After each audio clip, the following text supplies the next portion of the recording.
Hey, welcome to Tabletop Skirmish Games. I'm Lee, and in this video we'll be having a look through SHADOWVAULTS, the Kill Team book, and going through all the contents to give you a good idea about what's included. Now, SHADOWVAULTS is sold out, so you're probably not going to be able to get hold of the box set unless you get it on eBay or somewhere like that. But there's a good chance you could find just the book on eBay, and it's going to be out in the future separately, I imagine. So yeah, well worth going through it now. So hopefully that'll give you an idea of what to expect should you get a copy for yourself. So let's get started and we'll have a look through the whole book. You can see we've got the contents here. It's going to take us through a little bit of background for SHADOWVAULTS and talk about Space Hulks. Then we're going to look at the Astra Militarum and see how the Kazakin fit in with that, and also how they fit in with this Kill Team setting.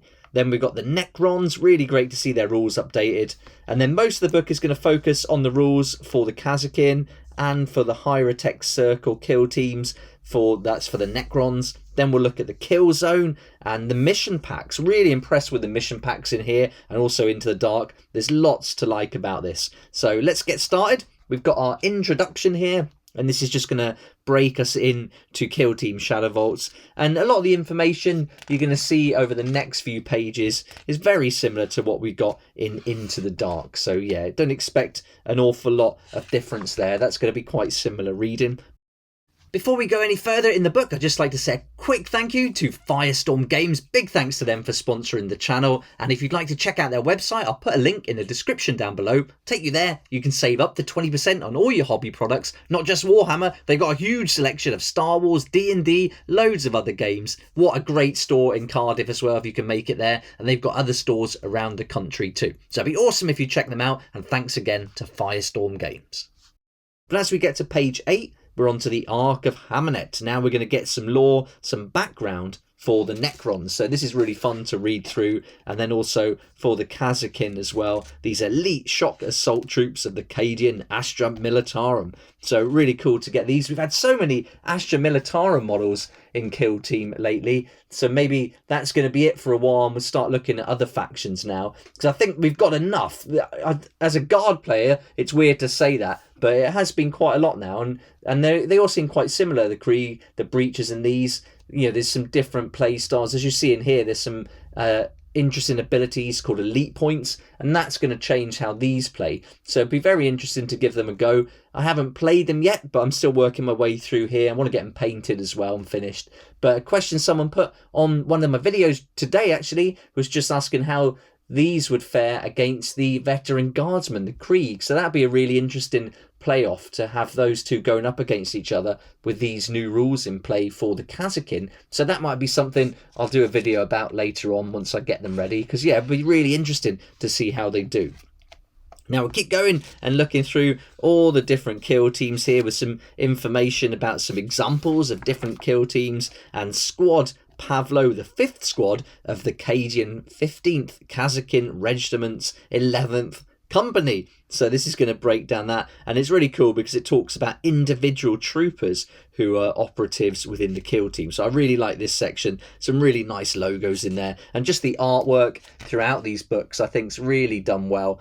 I like this kind of almost concept art, very scruffy, really nice though, just sticking to those colours like the black, whites, greys, and then that orange accent colour in there. I think really old school vibes coming through from that. So I like what they've done throughout this whole new edition of Kill Team. I think the artwork's really been on point. I love the way they've branded it all. So really nice. And so this continues with the different ones. And now we're going to find out a little bit more and have a look at some pictures. So this is some great reference material now. So if you're looking to paint these up as they've done here, you've got a really nice example there to go through. And you're going to get all your transfers in the box set as well, so you can put them on the models. But yeah, really nice guide there. I'm not sure how I'm going to do mine. I'm thinking going more of like an urban style. I might go grey. That's what I'm thinking, especially with the new Rogue or Dawn tank. I think these models are going to be perfect with that. So I'd like to do a separate regiment rather than going Cadians. I'm thinking of putting together a completely different regiment and a completely different look so it stands out from them. Now we're on to page 20, to the names and demeanours for the Kazakin. So these tables are great. You can really add some depth to your kill team. When you're playing in narrative play, you're going to want to choose a base of operation and things like that. And then the names, the quirks and the background are more really for fun. And again, just adding depth to your own kill team and making it more fun. And, you know, once you personalise these models and you give them a bit of character, it certainly adds a lot more to the game. But the base of operations is really fun. So you can choose the different ones, and again, it's, you know, it doesn't really have an effect in game except it adds a few more layers to it. And, you know, if you're into like role playing a little bit as you play, that's quite fun, then this is all going to come into effect then for sure. Now we're on to page 22 and we're looking at the Hierotech Circle, the circles of the Cryptex. So now we're going to find out about the Necrons and how they're going to fit in with kill team. And here we've got the Hierotech Circle kill teams, giving you all that information to read through. Great artwork again, really nicely done. I think they've done a brilliant job getting this together. And there's some more here. Galaxy of Opportunity, finding out more about those Necrons. A little bit of reading there to add to the narrative, that's always fun. And some really nice pictures again, nice and crisp and clear. So if you wanted to do this, and I like this, I think this is a really nice colour scheme to go with. I think this could be pretty cool. But I've got the Necron Codex actually for the Space Marine, so I might be going through that and picking out some different colours. But yeah, wait and see on that one. Names and demeanours next. For the Necrons, same thing, all adding to the narrative play, so really fun. And you've got lots of names to choose from, or you could roll on the tables, the D66 tables, and make it totally random. Now we're on to the rules. So from page 34, you're going to start with the Kazakin rules. So it's going to just basically tell you how the army lists, spec ops, and the new rules work for both kill teams. But then on page 35, we focus just on the Kazakin.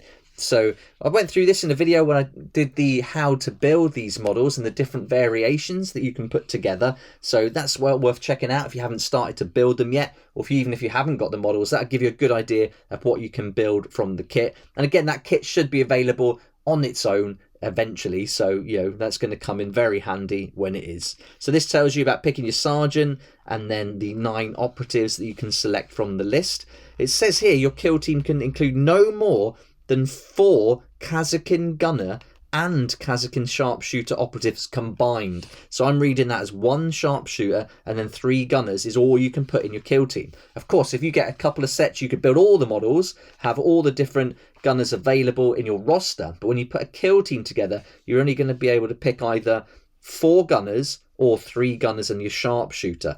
So just bear that in mind. And that's going to mean there's one of those models that, you know, you're not even going to be able to build because you wouldn't be able to use them. So if you only got 1 kit of 10 models, you're not going to be able to take 5 and the sharpshooter. You can only take 4, so that's going to make some decisions. Now I built the hotshot volley gun and I'll use it as a regular volley gun, so that's what I'm thinking.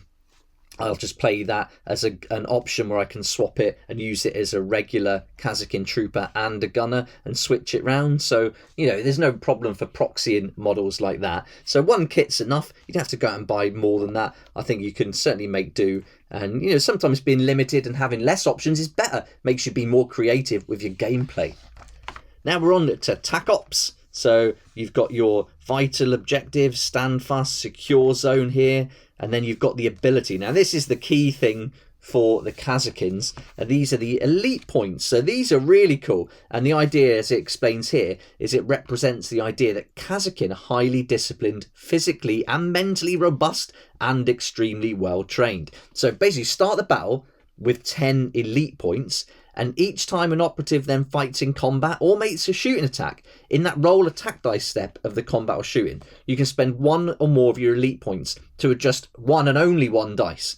And for each point you spend, you can add 1 to the dice result and then reduce that number of elite points as you spend them. So for example, you get 1 dice, say it's a 4 and you want to make it a critical, so a 6, you can spend 2 elite points only on that 1 dice and go from a 4 up to a 6. And then that's really great, especially when you look on further, as you can see here for the sharpshooter, his mortal wounds 3. So if you can change that dice to a 6, you're going to be able to deal those mortal wound 3s out nicely. And you could pretty much guarantee to do that every time you do a shooting attack. He's rolling 4 dice, but he's hitting on 2s anyway, so he's going to hit. But if you want to get that mortal wounds off, maybe you're going to get, 1, 6, couple of 4s, maybe a 5. You know, it might not take much to get a couple of those MW3s going through, and then the damage is going to rack up. So I think for me, I'm going to be using the Kazakin sharpshooter as the center of my kill team, and I'm going to build everything around that because I think it's a fantastic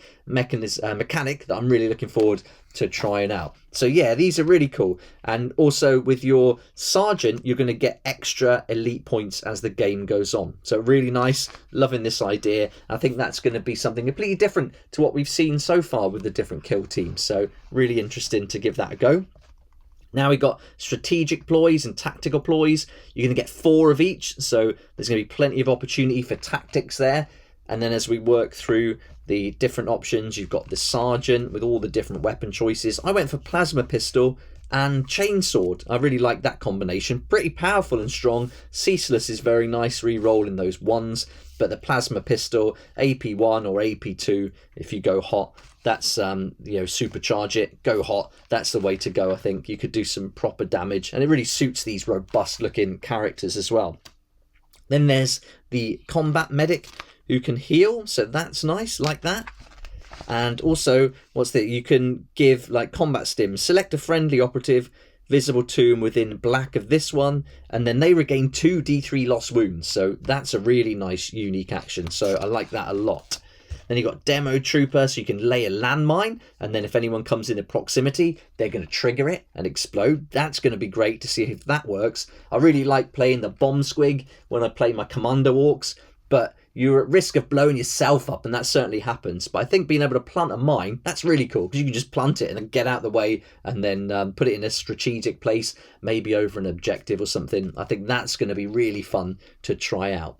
Then you've got your gunner with all the different options: flamer, grenade launcher, hotshot volley gun, melter gun, plasma gun. And the great thing with this kit is you can actually build 2 of each of those. So if you wanted that for 40k, you're going to get some really nice options and some extra weapons and bits to use on your models.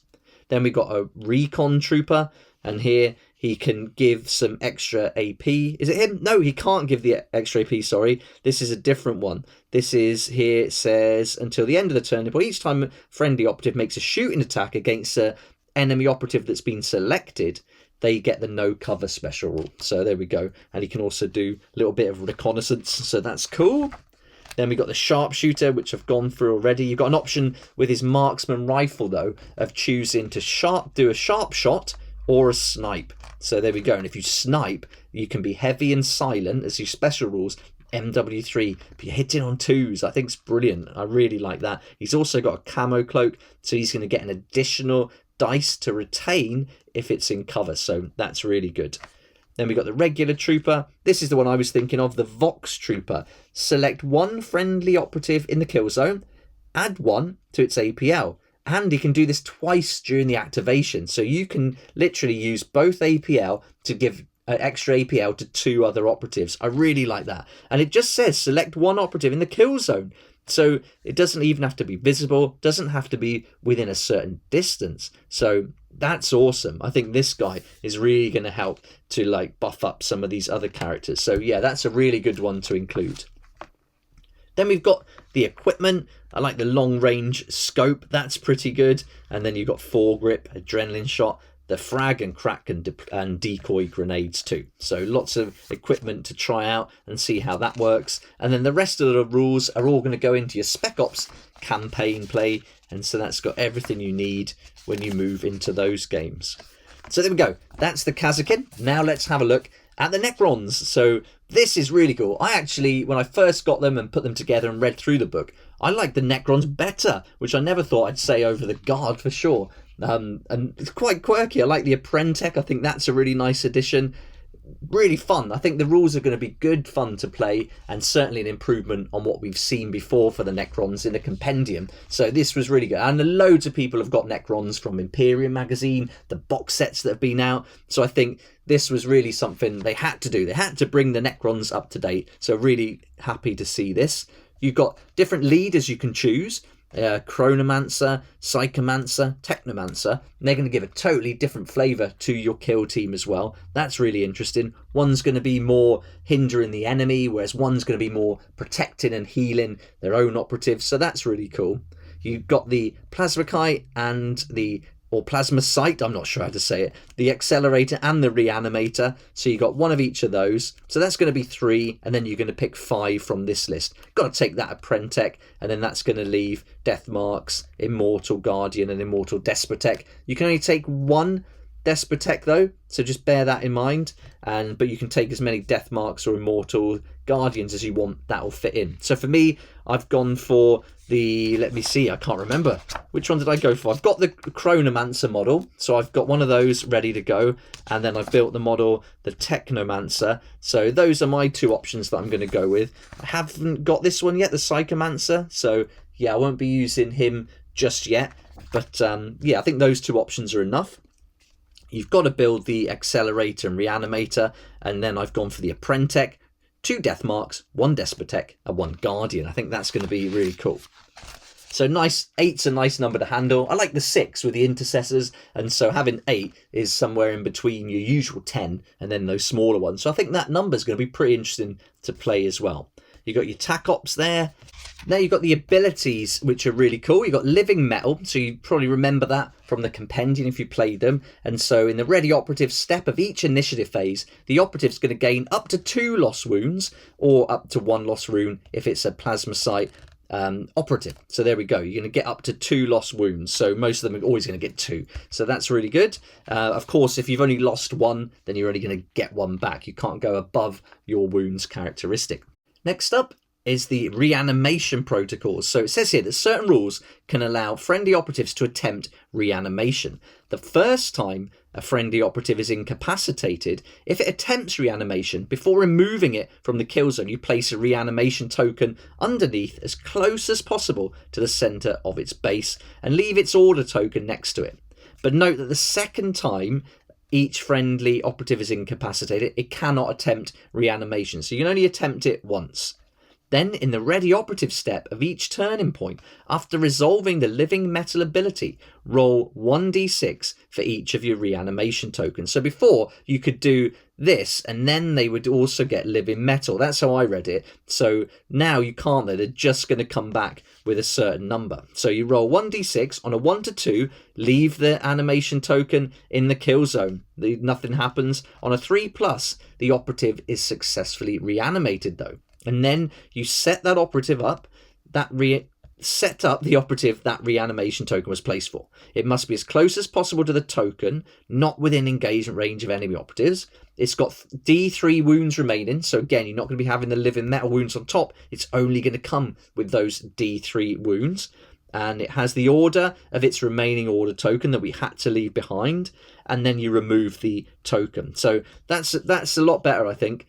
Before, when they came back and then they got D3 wounds and then they got 2 from Living Metal, it seemed a bit strong. So they've cut that down. And also the idea that once they've been reanimated, you can't attempt to do it again. So I like that. Having to just do it once they go down again, they're out. Because before, the leader would be incapacitated, come back, be incapacitated, come back, be incapacitated, come back again. So there's potential for it to just keep coming up. And so this eliminates that. So I'm very happy that they've changed that. But you're going to get more options to do this later on as well, because you're going to get some buffs from some of the operatives. So let's have a look at the strategic ploys. So you've got 4 here and 4 more here, and notice that the reanimation is down here. So commence reanimation. Use this tactical ploy when a friendly operative is incapacitated for the first time during the battle, and then they attempt reanimation, and you follow all these rules.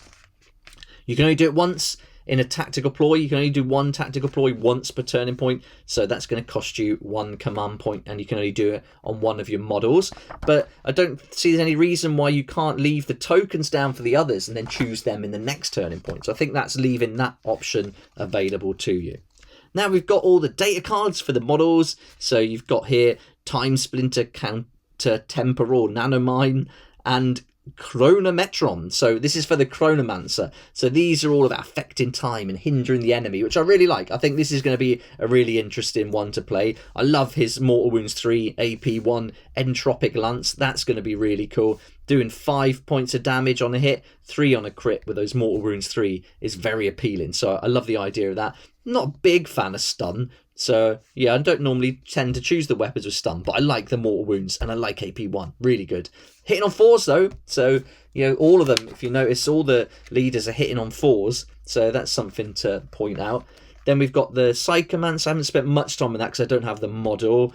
But this one's good. This is all about repairing, reanimation, things like that. So the Technomancer is really going to play a healing part. And they're going to be really key models in your kill team to protect and look after, because they're going to look after the other operatives. So really interested in how the leader plays such a big part in this kill team. Then you've got the Accelerator, the Reanimator. So this is cool. Once per turning point, the Reanimator can do this Reanimation Beam. When another friendly operative will be incapacitated for the first time during the battle, if it's within red of this operative, doesn't have to be visible, doesn't say, this operative can use this ability. If it does so, you subtract 1 from its APL, and that friendly operative attempts reanimation.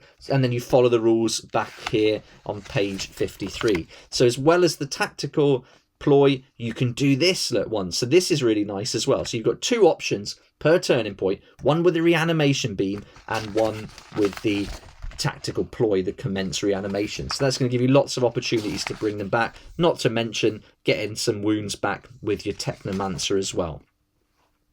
Then there's the Apprentech, really funny character. The idea he's never going to get promoted because these guys just live forever. So he's always going to be the apprentice to this guy. I like that idea. And that gives them a lot of character where otherwise they don't really have any when you think of them as robots. Yeah, to me anyway, they don't come across as very characterful. I know there's some great books out that I've heard about that really go into the comedic side of the Necrons, which I think would be a good read, but I haven't checked those out yet personally. So yeah, liking that idea, and I can sort of imagine it being quite funny, like a funny relationship between the Apprentech and the Chronomancer. Then we're on to the Death Marks, AP1 Heavy, Mortal Wound 1, very nice. I love their +2 to hit with their Synaptic Disintegrator. So you get 4 shots, 2+ to hit. It's going to deal 4 damage on a normal, 4 on a crit, but with that Mortal Wound 1. AP1 and Heavy, really like that. I've got to have 2 of those in the kill team when I play them. Really looking forward to trying that out. And then here you've got the Immortal Despotech and Guardian. I'm going with one of each of those, and then that's going to be cool. They've got the Splash one with a Tesla Carbine, or the Gauss Blaster has got the AP one. So I've built this one with the Gauss Blaster. I like that. And I built this one with the Tesla Carbine, but you can just proxy it as a Gauss Blaster if you want to, as long as your opponent knows exactly what's going to happen throughout the game. You don't change it, obviously, that's fine, no problem. So I just made it look a bit interesting with the models. Then we got the equipment here, and then all the rest of the information for when you start playing the campaign games with your Necrons. And that's now going to take us up to the rules section for this Killzone Gallowdark. One thing I was really happy to see in this book is that they've included the rules that we saw in Into the Dark. So you don't have to get into the dark to be able to play this. So that's really good. I'm really glad they've done that. It would have been a bad move if they didn't, because I think people would have really kicked off not being able to get the rules for the actual terrain in the box. Would have just been ridiculous. So yeah, really cool that it is included. So you've got everything there, the wars. I've done videos on all these if you want to check those out already. I'm also doing lots of short videos where I do little snippets covering little nuances within the rules as well, if you want to have a look at those. So this is all very much the same as we saw in the Into the Dark book. I'll come back to this. We've also got close quarters section of the rules, which was also in Into the Dark. They've just changed this little bit here so the pictures all fit in. So there we are. So now we've got the Killzone Shadow Vaults specific pieces of terrain, and these are awesome. I did a separate video just on this sprue because I thought it was so good. This weapons locker, it's got to be one of my favourite parts for a long time. The security panel's okay, the camera's pretty cool, but look at this small equipment pile, the bomb, the sentry turret, and the robot. Brilliant little models, and they all play a little part in the game as well. These are going to act as like your objectives, so they're going to be tied in with the theme of each of the missions, just like we saw in Into the Dark, except they're just a little bit different in their appearance, but they're going to play a similar role, although there is a little difference in here I've noticed, where they're using the objective markers close to these rather than using these as the actual objectives.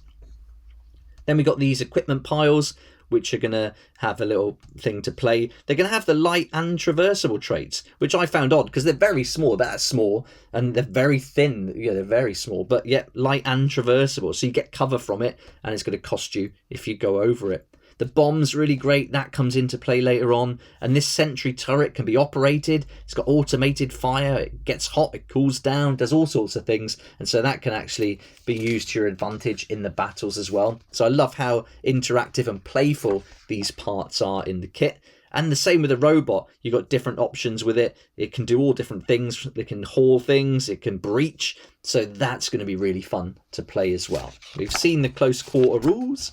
And now we're on to a little, like a montage almost, kill teams of the Gallowdark. Just looking at some of those other kill teams. On to setting up the terrain. So here you can see they've gone with the different layout. Again, similar to Into the Dark, that bit. And then the kill zone key. And then we're on to the Shadow Operation Shadow Vaults mission pack. The amount of missions that they put together just from this one piece of terrain is pretty impressive, actually. They've done really well to give so many different games, which all feel very different. And I'm looking forward to trying these out. You've got Infiltration, Raising the Alarm. That's going to be interesting. And then you got onto the missions, another layout. So all these are different layouts that we would have seen in Into the Dark, which is really nice. Tying in those different things, looting. You got the robot. The bomb's going to be featured in here as well. Operate bomb, sabotage supplies, things like that. That's a really interesting look. You're surrounded by the attackers as you're defending that centre. That's going to be a really fun one to play. I love that idea. You can really just put your operatives all around it, which is going to be really interesting. So loads of missions. I mean, with this and Into the Dark, you're just going to have so much to play. I think with Into the Dark, I've done quite a few missions now, but you can play them a few times each and still they're not boring, especially when you play different kill teams. So just the amount of time you could spend playing this game with what's included in this book and that other Into the Dark book is just crazy. Just so much. And we keep going. There's loads. Look at all these. So much gameplay. Really nice. Then we've got the Kazakin narrative data slate, the Hierotek Circle narrative data slate, and then the narrative data cards. And then this bit was really cool. We've got the back of the book, so that finishes the book now. Altogether 120 pages.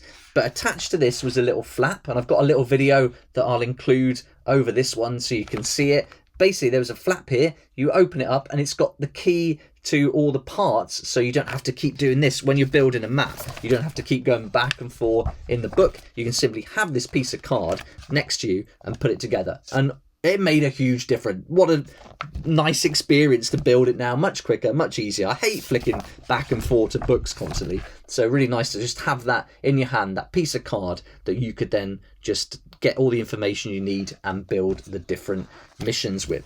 So there we go. That is Shadow Vaults Kill Team book, and I hope you enjoyed having a look through it and giving you a bit of an overview so you can expect what's included, because you might want to get it from eBay before it's available separately, so you can at least start playing with some models you've already got, because there's a good chance you've probably got all these Necrons, or some you could proxy for instead of them, like the Apprentech. You could certainly use something else for that. And even with the Kazakin, why not just use some of your Astra Militarum models? It's going to be a little difference in size, but not an awful lot. And you could use these Scions, no problem. They would work really nicely for it. I don't think there's any reason why you couldn't proxy them for sure. So there we go. Thanks so much for watching the video. If you want to check out more Kill Team videos, I've got loads on the channel now. So really going into depth with the Into the Dark box set, this Shadow Vaults box set, how to play the game, the complete how to play series. That's all there for you to take a look at if you'd like to. But thank you so much for watching. I hope you did enjoy it. If you did, please hit the like button, makes a huge difference. Subscribe for more videos like this one, and don't forget to hit that notification bell too to join me here next time on Tabletop Skirmish Games. I'd like to say a huge thank you to my Patreon supporters who make these daily videos possible, and if you're interested in joining the community, it'd be awesome to see you there, and I'll put a link for that in the description down below.